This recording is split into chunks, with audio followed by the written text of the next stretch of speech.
Hi guys, one more update for tonight, and that's on ticker N as in November, V as in Victor, T as in Tango, A as in Alpha. They reported earnings, and all of a sudden, boom, that stock went explosive. Guys, I do not follow them much other than I saw this pop like a month ago. Actually, maybe even been 2 months. And it was odd because the stock doesn't move much. So, me being me said, I'm going to buy some far outdated contracts and sit on it, see if it happens again. Well, guys, sure enough, I bought like 5 20-cent contracts.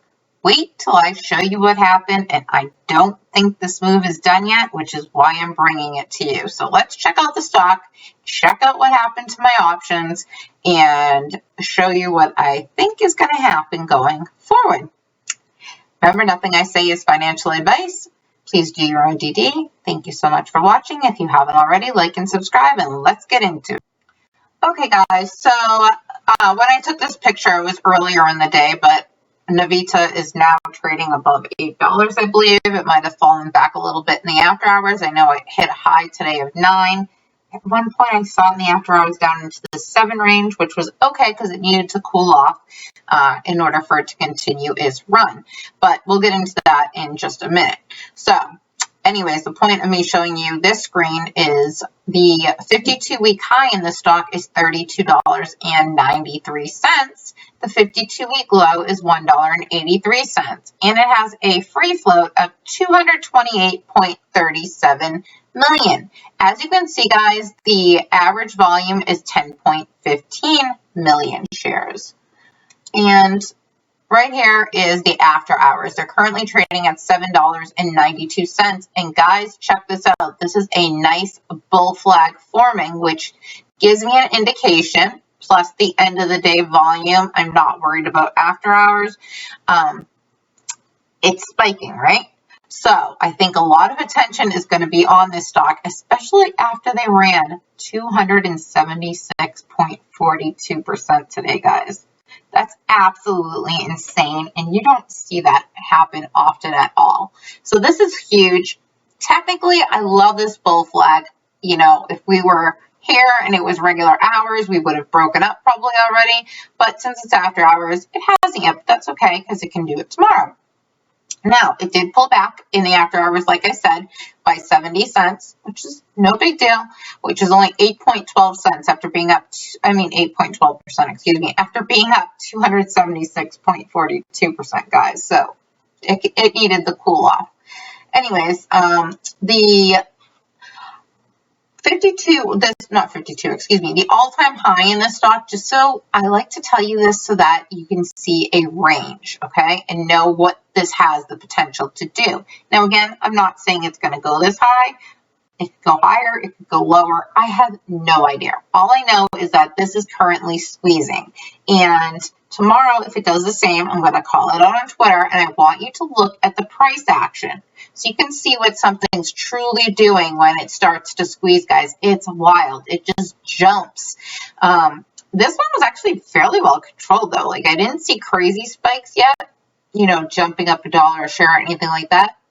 But I suspect that might happen tomorrow.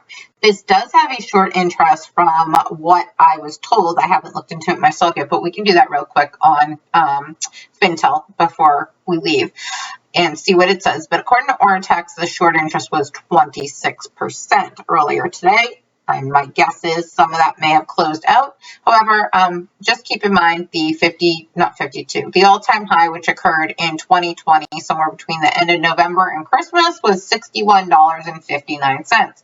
Now, here is where things get exciting, guys. I purchased a contract, 5 contracts, back on June 24th, like I told you at the beginning of this video. My God, sorry, I'm exhausted. Back on June 24th. And it was on a day when I just saw this thing spike out of nowhere, right? Back then, my break-even price was $5.20 because I bought a $5 contract, right? So, guys, today, when this started ripping, it was down around that $2 and change range, under $2.50. And, guys, in one day, it went up my contracts went up 42,400%. I have never seen an option contract go this high. And honest to God, I was kicking myself that I only bought 5 of them. But again, it was like a $100 lottery ticket, like a YOLO, just based on the fact that I saw this thing going up. I have no clue what the stock even is, to be perfectly honest with you. Nor do I even care. Like, literally, this is just a swing trade. And I'm only staying in it because, gosh darn, it is running, and it is running hard. And I don't think it's done. Looking to see the momentum that it gets tomorrow. Hopefully the TTOO stock that I talked about in a video earlier doesn't steal the attention away because it's only 22 cents. But guys, this thing I think has the potential to just be like massive. I mean, if it did that in one day, all in all though, guys, my contracts are up 2,025%, which is still huge. So essentially I bought 5 20-cent contracts, right? So that was $100 because it's 20 cents a share times 100, so $20 a contract times 5 because I bought 5 of them. So I spent $100, guys, and the current value is $2,125. This is not normal with options, but this is like an amazing return. And if it wasn't doing what it did today, I would have sold it. But I'm going to play it a little bit risky solely because of the fact that I only spent 20 cents on them. Should I have closed some of them up? Yeah, maybe, but, I'll go for the lottery YOLO like I bought it for because, given the fact of what happened with Redbox today, I think I need something good. And this is starting to make some of that money back. So, anyways, here you go. This is actually, I tweeted out earlier today, it wasn't even up this high yet. The gains because I couldn't believe it. But yeah, so those 20-cent contracts are now selling for $4.40 each, guys. Pretty exciting. 42,400% in one day. Now, had you had bought the 750 calls, which, guys, at that time, I think those were only like a penny each, like $1. Imagine that. They were up 29,200% today and are currently going for $3 each. I did look at them as like a potential rollover, but then decided, no, I played this as a YOLO. There's a reason I bought it for the August 19th expiry. Play it out, see what happens. If it's going to continue squeezing, it should by then. So that's where I stand. Now, I just do want to show you Fintel real quick so we can see if there's anything standing out in this as far as like a short interest increase or, maybe some failure to deliver. So let's just look at that quickly, and that will be the guys. I happened to see this as I was pulling up the short interest on Fintel, so I thought I would share it with you because this gives me further conviction in my thought that this is going to run. Check this out. The institutional ownership in this stock is 541 total institutions own it, and 517 of those are long. 14 of those have a combo of long and short, and 10 are short only. This is going to run. I mean, this tells me everything I needed to know because there's something crazy going on here.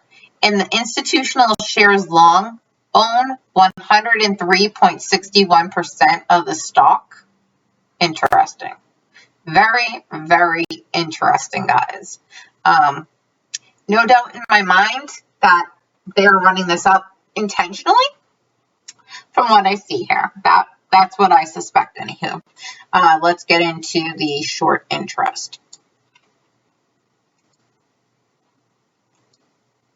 Okay, guys, so there is a short interest of 24.4% with 4.2 days to cover, which is why this squeeze is taking a little bit of time and it's not jumping as wild as some may suspect it would. And the short, well, I just told you the short interest was 24.404% today. And the off-exchange volume, according to FINRA, was 62.93%. So, guys, even on a day when they traded 63% in the dark pool and it still ran like this, that's absolutely crazy. A bit exciting, to be perfectly honest. So, there's 1 million shares available to short. If anyone be daring enough to during this run, I wouldn't recommend that, but hey, to each their own. 1.42% is the current short interest. So somebody's trying to encourage people to short this based on the low price, which maybe when it peaks out might be a good idea, but I wouldn't currently at this point. Failure to delivers, doesn't look like there's much. We're going to go to, no, nothing due tomorrow, but the next day that's due is only 6,280 shares, so not too big of a deal, guys. It's definitely not that, but actually this is probably, no, 624 was the day that I saw it spike, and yeah, 281 was what they shorted those ones at that are short exempt. So anyways, guys, that's it. There's not going to be any FTDs due, but like I just showed you, the institutions that are involved in this, you can pretty much, I mean, if I had a bet, I would say I'm 95% confident that it continues the run tomorrow, and that just helped confirm that thought for me. So anyways, guys, thank you so much for watching. I appreciate it. If you haven't already, please like and subscribe. Talk to you later.